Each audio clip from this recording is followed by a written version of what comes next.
Hey friends, working on the Massey Ferguson, or the Ferguson 35, made by Massey Ferguson before the name change. We went through that before. So we're doing wheel bearings on it. Front spindle off. We're gonna get the tires done. So I was working on the rim today. You can see there, just doing it with brush because the rims, they really need to be sandblasted to be done properly.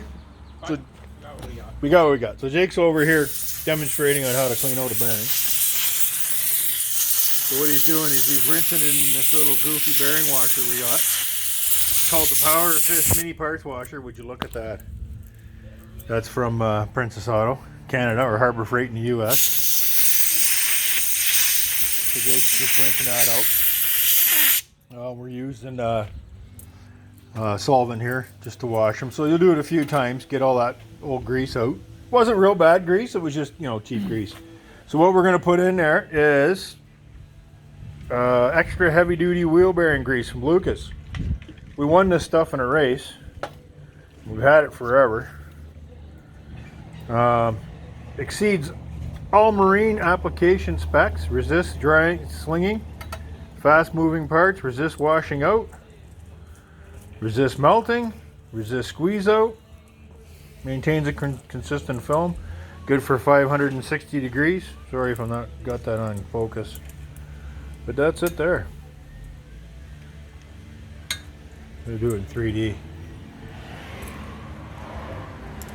just like Bizarro World. There you go. So what he'll do is he'll blow those out, and then we'll do the hand pack. I'll show you the hand pack, or Jake can show you the hand packing bearings the proper way.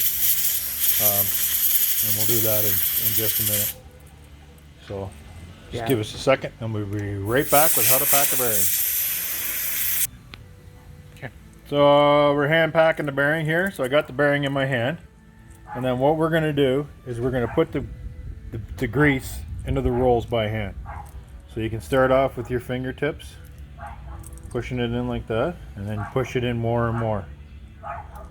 So what's happening now is the grease is actually being forced alongside the rolls, and you can see it's actually disappearing because it is going inside the rolls.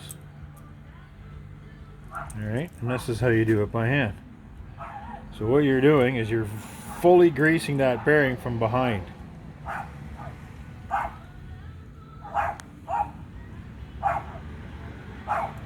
It's just the neighbor's dogs. They're going to start going insane any second now. Our video.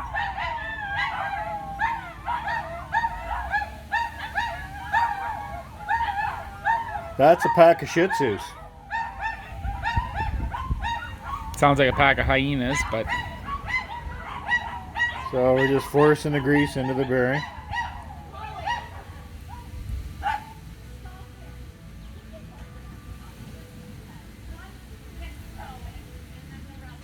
And just always pack from behind until we see the grease extrude from the You rollers. can just start to see. Can you see in there? Put it on. You might be able to hit the macro on there. I don't know. Yeah, right about there. Yep. Can you see it starting to come through the rolls? Yep. Yep. So it's actually fully. Which is what you want. You don't want to just grease the outside. No, we're packing this bearing, and it's called packing for a reason because it's going to be packed with grease. So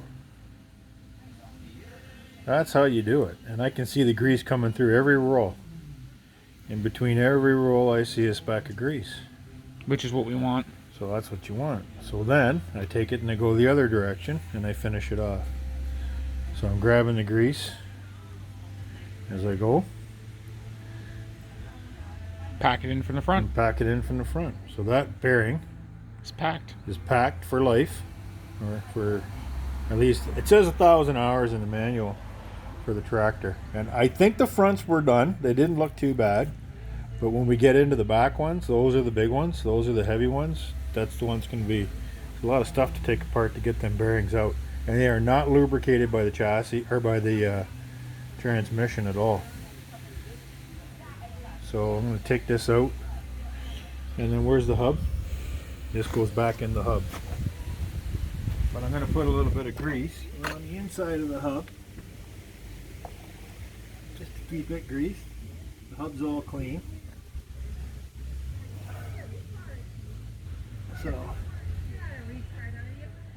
everything's all done. And that's what that looks like finished. Now, some guys, you can. It's not 100% necessary, but you can do this as well. Just to put a little bit of extra in there. Don't fill up the hollow space in the hub or do anything crazy like that. There's no purpose. The grease is in the bearing. So that's completely done. And that's ready to go. And that's the back bearing. Then we'll do the front.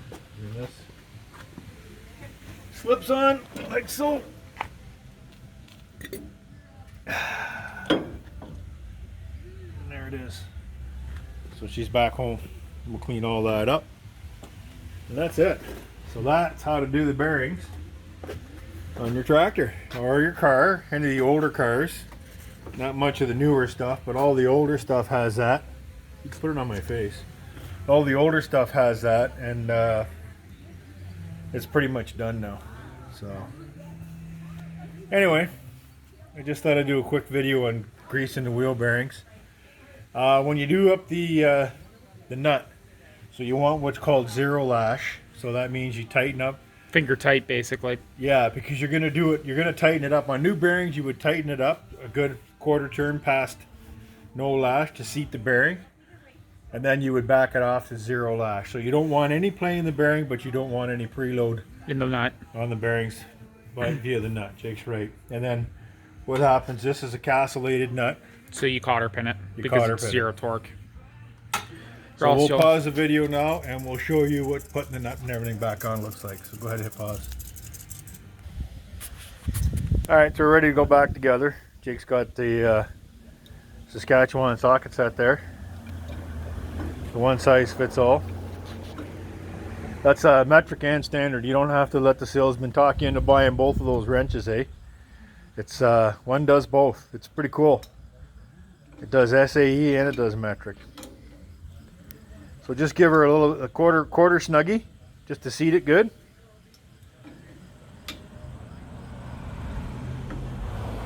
That's good. Now back it up. So that's too much preload, obviously. We're going to basically back off, so we got a bit of a gap. Just so we touch.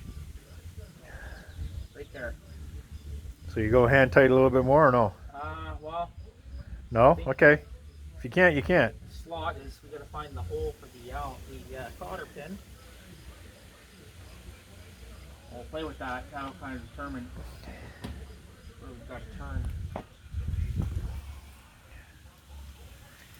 Better remember where that hole is. Right there. So I'm going to say right there. And we are going to go good there. There's the hole. So here you go, friends. Do the opposite way. Turn it over. Turn it over, and we are going to peel. Pull that right over hard. Right over hard. And then cut off that extra bit. Cut off the extra. Well, that's it. That's a brand new cotter pin, guys. Look at that. And we're going to cut the... You want to back up a little bit? Right there. There you go. Boom. Cotter pin's installed. And you can see, you can actually just turn the nut a little bit, which is what you want. That's why you cotter pin it. I mean, it's not, there's no preload on it. No, it has to be that way. Bearings are good. There's no wobble in the hub. And we'll call her good. So that's it. So we'll run through it real quick. Disassemble backwards what he just did. Pull out your back bearing. Pull out your front bearing. Wash out the hub. Get all the stuff out of the gear raceways, the cups. This is a cup and a cone tapered setup.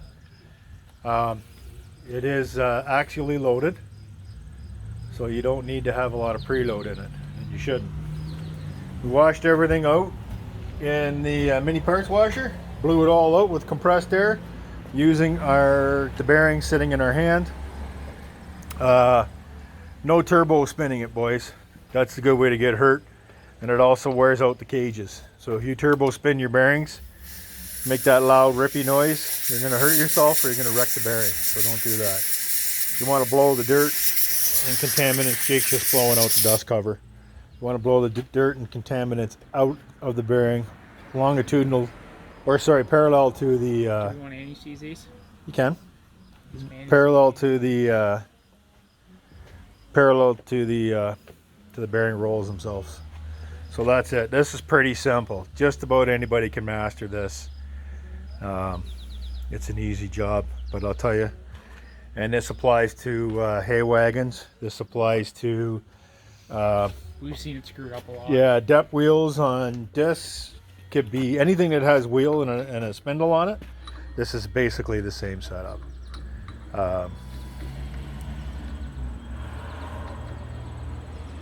Try to catch those. There you go. Catch the micro threads. Fine threads. So that'll be a good snug fit on the dust cap. I like this threaded dust cap. Not gonna lie, it's good stuff. Yeah. Anyway, so there it is. There's wheel bearings on the farm. And that's how you do them all.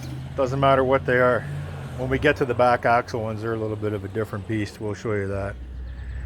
But there's one side done. So thanks for joining us again on the Massey Ferguson TO35 Deluxe. And we'll see you soon. Cheers. Don't forget, hit the like button, subscribe, and ring the bell if you want to see more content. If there's anything you guys need to see on the tractor, let us know. Cheers for now. Bye-bye. See you later.